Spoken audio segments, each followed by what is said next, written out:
a video on thistles. So I heard that thistles are edible, and they are a part of the artichoke family. I think.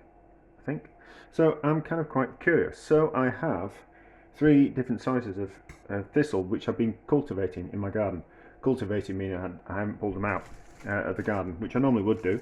But I kind of thought, well, let's just see which is a suitable size for thistles. So we've got kind of quite a small one, medium one with a few snails still on it, and then we've got a bigger one there. So we need to decide.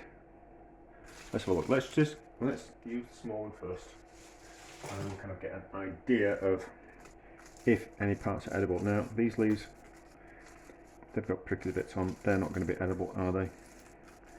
That's still. Let's not use gloves, let's use my hands. They're not too bad, but they are. That's not going to be edible, is it?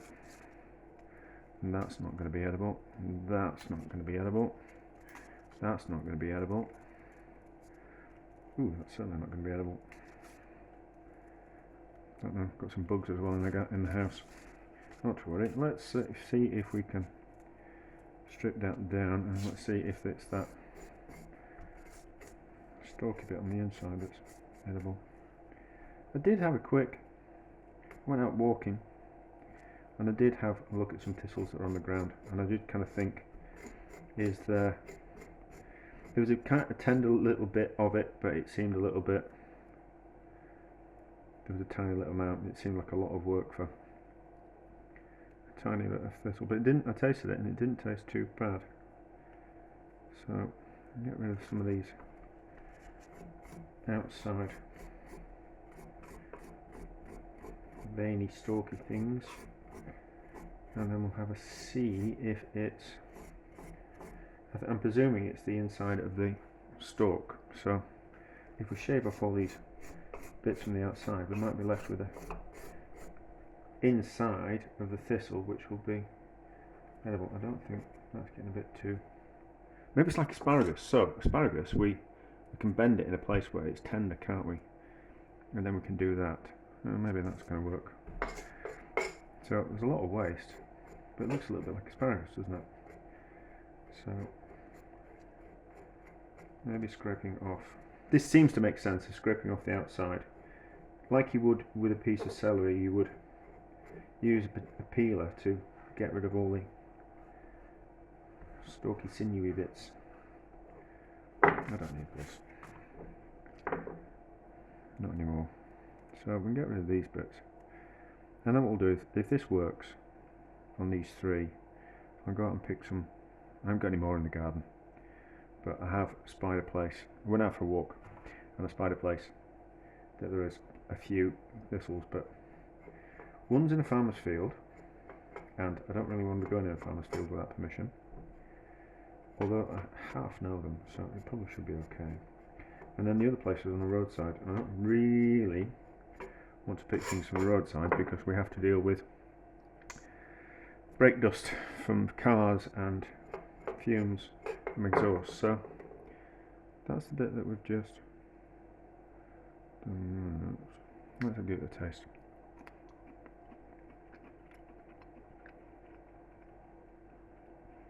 Quite bitter. That's alright. That's alright. So that was from the small one, but that seemed a lot of work. So we kind of need to optimise the amount of thistle that we're going to pick and what we can get out of it. We don't want them to be too big, but we don't want them to be too small, but there's a lot of work involved. So these certainly aren't going to be edible, and I can pull it off. No, it's not bad actually, it's a bit chewy. I'm still chewing it. See, that's just going to be too woody, isn't it?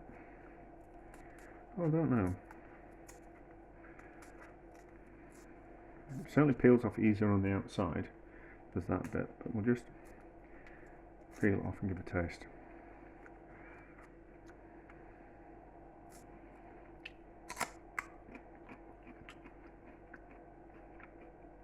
Okay, probably needs to be a bit further up there. I'm thinking, peels are easier, so what we can do is where we snapped it, we can just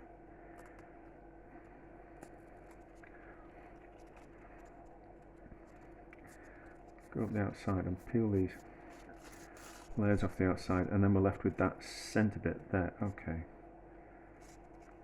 So, do you know, I mean, this is mostly me. As always, it's me faffing around with things. You can just, I don't tend to do research before I do things. I just kind of think, oh, let's just have a go. I think it's partly because that I don't actually, I think there's lots of smoke and mirrors with things online, that you don't get the whole kind of truth. You know, like in the good old days of British cookery programs on TV, they're going to give you the ingredients, and then you do this, and you add that, and you add that, and you add that, and you put it in the oven for 5 minutes, and here's one I made earlier. And I kind of think, you know, like there's lots of trickery involved in that, and you don't get a proper sense of things, and also you don't kind of find out the proper techniques in doing things if you kind of see people doing things from scratch. So we've got that. Also going to be tender up at top there than the bottom there, but I'm still chewing that. We certainly, if we're going to put it in something, we're going to need to cut it smaller. So, okay, so we can do that, can't we? We can see, yeah. So if it snaps easy enough, that's it. So they're not. No. Do you know, if there's no more videos, no, because I won't be allowed to even put this one up, will I? I hope they're not poisonous. Okay, so that was a medium-ish size one, which was the ones that I kind of saw when I was out walking. And then this is the big boy. Let's have a look at the big boy and see what we can get off this. But I think we'll class it as wild greens. You know, some of like kale and those type of things have that bitter kind of quality to them, but that's not always a bad thing, you know. I think bitter flavours tend to be more interesting. So like you wouldn't, the grapes that you make wine out of, you wouldn't eat them. They're not particularly very nice to eat, but those grapes make a nicer wine than as if you were to get like sweet grapes that you would put in a fruit bowl. Oh, we seem to have got a ladybird and more bugs flying around. But anyway, so I think that's going to be way too close. Do you know, I once saw someone making fake pasta out of courgette stalks, and I thought, what stupid, horrible idea. Although I really should try it, shouldn't I? I shouldn't judge.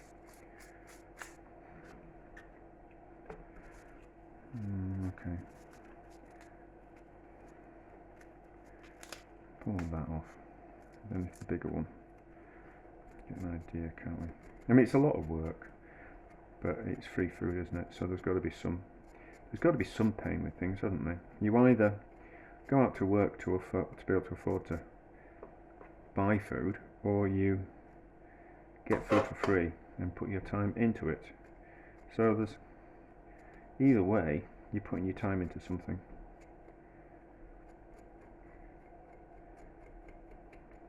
In my opinion, so I think this is probably too big, but let's just give it a try. That's not bad, actually. That's not bad. So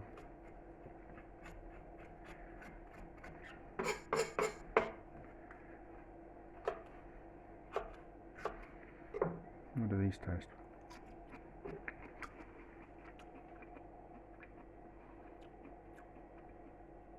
Quite pleasant, actually. Quite pleasant. So don't want to be too small. They want to be medium to large, and if we're using a large, then it can be both. That's not bad, that. That's not bad. I did tell, so my mum lives next door to a farm, and so we know the farmers. And I did go around and ask. I said, "Oh, can I go in the fields? And if there's any thistles, can I pick them?" And she was like, "Yeah, of course. But what are you going to do with them?" And I said, "Oh, I think they're edible. I'm going to eat them." And the look on her face was absolutely horrified. So I think that would be the what most people kind of feel like. So what I can do is I can go out tomorrow and I can pick some thistles, and then we can have it with a bit of pasta. So what did I get? I bought some pasta, especially I wanted some Artichokes. Didn't have any. So we got that. So what we'll do is I'll go out, I'll pick some thistles tomorrow, we'll prep them down, and then we'll saute them in some butter, and then we'll combine it with that pasta, and I think it'll be really nice, but we'll see what it's like. So let's cook these thistle stalks. I've noticed what I've done is I've pulled off all the outside. I should have done it on camera, but I just stripped them from the bottom. So they're quite leggy. So it's almost they've kind of grown in a place where there isn't too much sunshine. So they've kind of grown a little bit leggy, and that's kind of like a plant grower's kind of term, like kind of forced rhubarb. So they're quite tender, quite long stems. What I did was cut them off and then found it where it was starting to get tender, and then I've just stripped the fibres out. Now I've noticed that it's going a little bit brown. I don't think you can see that, or maybe it's my eyes that aren't focusing. Oh, but yeah, you can kind of see there's some little brown bits on. So I'm not going to cook this now, and I've started prepping them. So I was kind of thinking, oh well, we'll probably need to cook these straight away to stop them from going any further brown. So this is the pasta we're going to use, whatever it is. I can't pronounce that. I can't even pronounce things in my own language. So we kind of want to make it the same kind of length. So whip that off there, and they're about that. So we're going to go for inches like that, and then I've got a pan warming up, and I'm just going to cook them in the pan. I suppose we could cook them smaller, but we don't want that, obviously. But we're just going to cook it in some butter and some water. So we kind of need that. Ooh, we need some water in the pan as well, and then that's going to form like an emulsion, and then we'll put in some salt. So I don't want to, let's do these all together. Like, I don't want to boil them in some water because I think we'll lose flavour, but by cooking them in an emulsion of butter and water, I think we'll keep lots of flavour. So let's risk it for a biscuit, and we will, to speed up the process, we'll just whip off all those ends, and then we'll cut them all together. We don't want those. Let's just taste one. Quite nice. So there and there. Just prick my finger, and there, and then we'll try not to prick myself again, and then we'll just quickly go through those and get some bits out. So that in there like that. They're not going to take long to cook at all, so I need to be a bit quick with getting these off. So we'll get another couple, so you can see they're going brown just there. So we don't want that. That there, that. They can go again. That.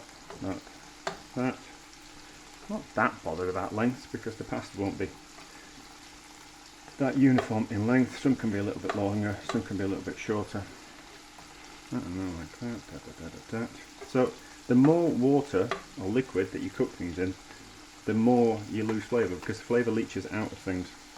So the more liquid there is, the more flavour is going to get leached out into the cooking liquid, which is good if you want flavour to go into a cooking liquid, so like if you're making a stock and things, but not if you're cooking things like vegetables, if that makes sense.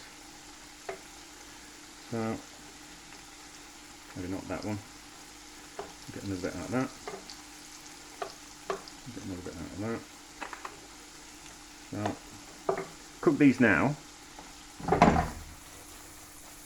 until they're tender and seasoned, and then we'll cool them down, and then we'll just throw them in the pasta last minute. We'll cook the pasta in the plain boil the pasta, and then throw these in last minute. If they discolour, they discolour. When they're cooking, that's fine. I'm not that bothered. It's just that if I go swimming and then I'm back in a couple of hours' time and they're completely discoloured, it'd be a complete waste of my time. And I was quite looking forward to trying this for my dinner after I'd been swimming. So a little bit more water. That'll do. So an emulsion is when liquid and an oil or a fat combine. So what we're kind of wanting is we're not wanting it to fry. Oh, didn't want to do that. Didn't want that tomato in. That's for tomorrow's dinner. So as the water evaporates, you just kind of add a little bit more, and then the flavour of the butter kind of goes into the whatever we're cooking. But I think we should be able to. Let's put some more butter in. We should be able to use that cooking liquid just to kind of toss the pasta in last minute, and that's kind of what I would have done if I hadn't realised they were going to discolour. I would have prepped them, got them to that stage, cooked the pasta, cooked these, and then when they were almost ready, then I would have thrown the pasta in. Can't do that because it's starting to discolour. But that means that if we can cook them beforehand, it means we don't have to do everything last minute, which is not. It's all about comfort. So I can cook a lot of things last minute because I've got the experience to do it. Let's not say skill. I've got the experience to do it, but not everyone's like that. So when I chat with people, and people kind of go, "Oh, how do you cook for 60 people? How on earth do you ever do that?" And I kind of, well, if you can cook for 4, you can cook for 10. If you can cook for 10, you can cook for 20, and if you can cook for 20, once you're comfortable with that, you might as well cook for 80. You might as well cook for 60. It's not that much different. It's a different kind of mindset, that's all. But if we can have things done a little bit beforehand, I think these will be almost ready. If we can have things done a little bit beforehand and keep things up in a way that we're not going to lose any kind of flavour or deteriorate too much, then that's kind of going to save us a load of time. So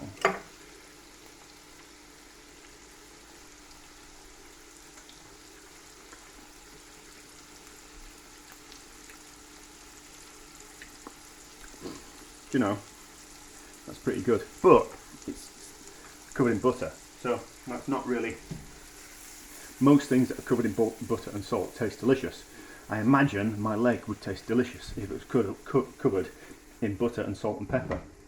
So they're cooked.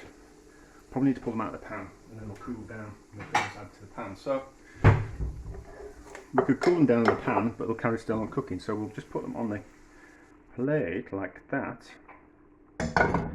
They'll cool down quicker, and then we'll just be able to throw them in last minute. And now, but also, should I share this on camera? Yeah. So I'm not a huge fan of al dente. I never have been really. The idea of squeaky vegetables, it doesn't appeal to me. I like. I don't want a carrot that's hard, but I don't want one that's mush. But one that's still holds its flavour and its shape. That's kind of what we want. I'm not really bothered if it loses flavour. So I'd rather have green beans that were that were cooked and not as vibrant green as if they were al dente. I prefer to have properly cooked vegetables that taste nice rather than just something that's undercooked just for the colour. And I did hear that we got obsessed with the colour of vegetables because of cookery books, and cookery books always wanted vegetables to look like bright, vibrant greens, and they always wanted peppers to be bright red. They always wanted bright, vibrant colours. So they used to photograph them when they were practically raw, because to kind of save the kind of colour, because it was more about the colour in the picture rather than the flavour. But anyway, so that will cool down. I'm not going to put it in the fridge because I don't need to. It's only going to be out for a couple of hours, and then we're back when we've cooked some pasta, and we'll just toss it all together and we'll see what it tastes. But I think at the moment, we're thinking a little bit asparagusy. So you can get those really thin asparagus stalks, not the really kind of like thick ones, but you can get some really kind of quite thin ones, and they taste a little bit like that. That's going to be lovely. Right, let's cook this pasta. Now, I was going to boil it in water and then transfer it into the pan, and I was kind of thinking, oh, let's not do that. Let's try the other way of doing it, where we cook it more like a risotto, and then all the starch that comes out of the pasta we can then use to form a sauce. So this is not breaking all the rules of cooking pasta. We're just how can I describe this without waffling? And well, I've described it before, but you might not have watched those videos. They don't get a lot of views, probably because it's something I'm interested in and not many other people are. So when you go to an Italian restaurant, they when they make a pasta dish, they use the pasta water that they've cooked the pasta in to form a sauce. So because it's very starchy, so if you think of a bechamel sauce, is made a cheese sauce. A cheese sauce is made up of fat, flour, a liquid, and cheese. Right? Now, the way Italians make a pasta sauce, they use those same kind of ingredients, but in a different kind of way. So we use the pasta water, which has got the starch, so that's the flour element, and also the liquid, the water element, and then we add in cheese, and then we add in some kind of fat as well. Generally the fat is what we've cooked the thing in, so we have cooked those thistle stalks in butter, so that's the fat element. The starch is going to come from the pasta and the pasta water, and then the liquid will be from that liquid that's evaporated off. And then we're just going to finish the sauce off with some cheap, hard Italian cheese. It will. I don't know what variety. It will be an Italian. It will be Italian, and it will be a hard cheese. They're just not going to tell you what type of hard cheese it is, and it won't be very old either. And I think for making for making sauces like carbonara, cacio e pepe, and those type of pasta dishes, you tend to want a younger, harder cheese because it melts a lot easier. If you have a cheese that's particularly older, although will give a better flavour, more difficult to melt it. So if we pick a younger, harder cheese, then it will melt a lot easier. So I don't know how long will this take. We didn't look at the instructions because we don't.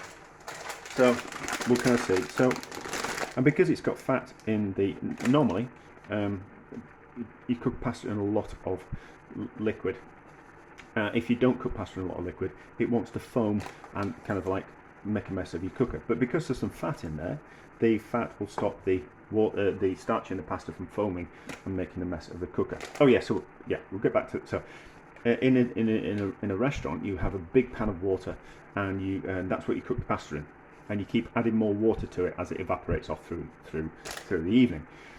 Now that water gets completely saturated with the starch from the pasta, and then you use that water from I imagine, let's pretend that's the pan we've cooked the pasta in.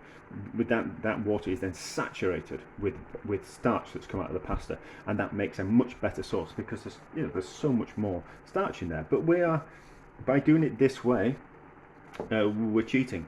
The starch that's going to come out of the pasta is going to go into that water, and it will just help us make a sauce a lot easier that we don't have to faff around. Should have put my glasses on. So, bring a sauce in light salted. 12 to 15 minutes. There we go. Stirring occasionally. Anyway, so we're not going to do that. I'm not going to put any salt in because I think there's plenty of salt in that already. But we will, after 8 minutes. We'll what we call it. We'll give it a taste. I used 300 grams, which means I'm going to end up with 200 grams worth of pasta that I won't know what to do with. But anyway, so cook this rapidly. As you can see already, that the starch is wanting to come out of pasta. So we'll show you. So see already there, the starch is already coming out. So that liquid will thicken up as it reduces, but we're not going to let it do that. We're going to keep topping up with water. Anyway, so I'm talking far too much. This video's far too long already. We'll be back when we are adding this to this and making the sauce. So this pasta is getting to the stage where it's ready. We can see, I'll show you, I'll get a spoon, because I think this is fascinating. This is fascinating. I've only really just learnt this in the last few years. So there we go, there is the basis for a sauce there. You can see how the liquid is all thickened up, like that. So you can see how it's thickened up. That is going to be the basis of our sauce. So, there's enough liquid there, I don't know. Anyway, the pasta needs a little bit longer, so let's just push in the thistle stalks. Don't want to waste any of that, do we? Can we get some of that? Move that around and get all that buttery, flavoury goodness on there. Really should have plunked it in the microwave just to melt that butter. We don't want to waste that, do we? Where there's fat, there's flavour. So, I'm not going to serve it on that plate. Not to wash now. So, warm up the stalks in that liquid. Oh, you see, look, you can't even tell they're there. All like green beans, but nicer. Like, let's call it a poor man's asparagus. Yeah, thistle pasta, poor man's asparagus. That'll be the name of the title. So, one last blast of heat, just to get everything hot. Now, we're going to turn the heat off. Needs a little bit more liquid, I think, and that wire's in the way. So, just needs a blast of heat, just to get everything hot, because we're going to turn the pan off, and that's what we're going to use. The residual heat of the pasta and the pan is what's going to melt the cheese. If we have the pan on, the heat, it will cook the cheese and split it, and it's not what we want. We just want the heat to gently melt the cheese and form a sauce. Those should taste that. Now, see what it tastes like nude. So, a couple of bits of pasta and a stalk.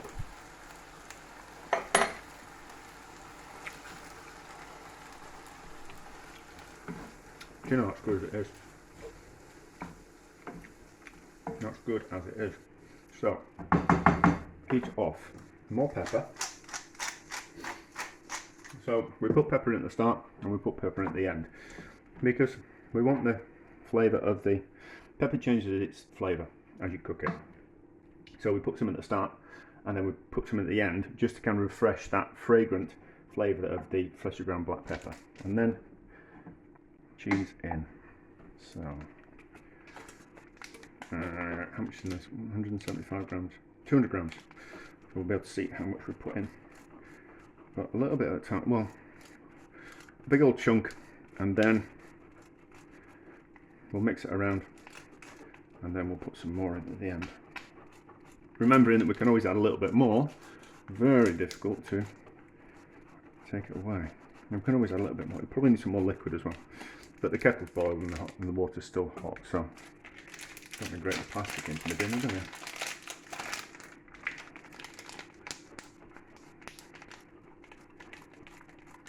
Could have had it grated already, but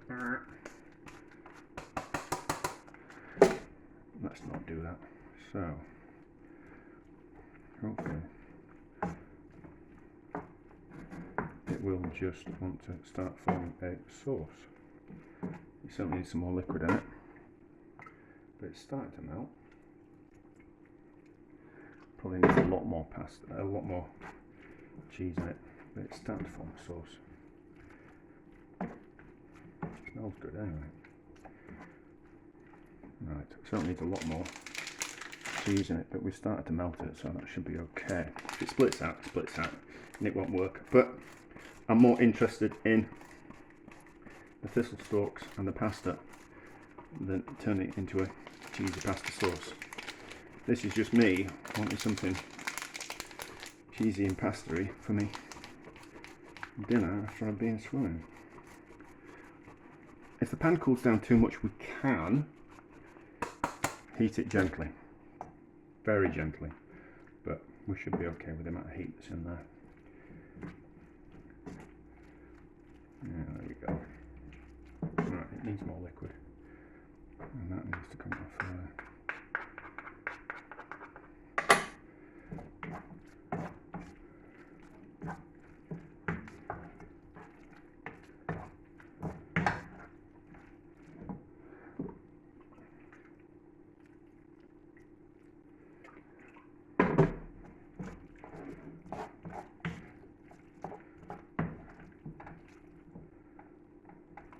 should work because it's butter.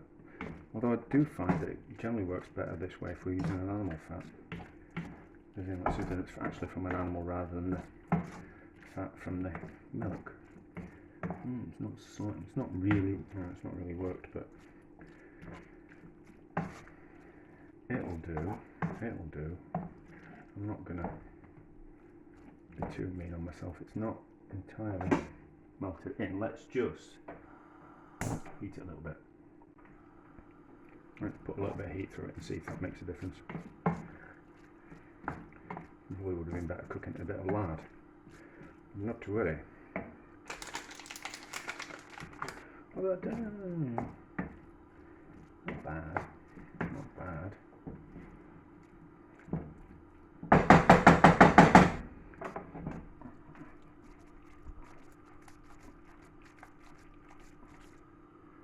Oh, it's melted, that's okay.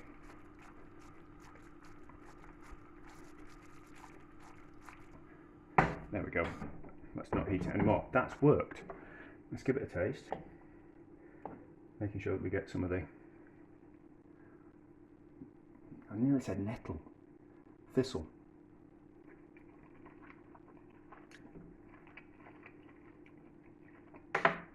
You know, that's lovely, is that? You'd never know what you were eating. You'd never know what you're eating. You'd taste that and you kind of go, is that asparagus?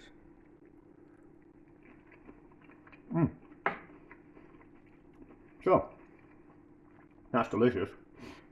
That works. Free food, a bit of preparation involved with it, but certainly interesting. A bit of a taste sensation, really. But there we go, delicious. And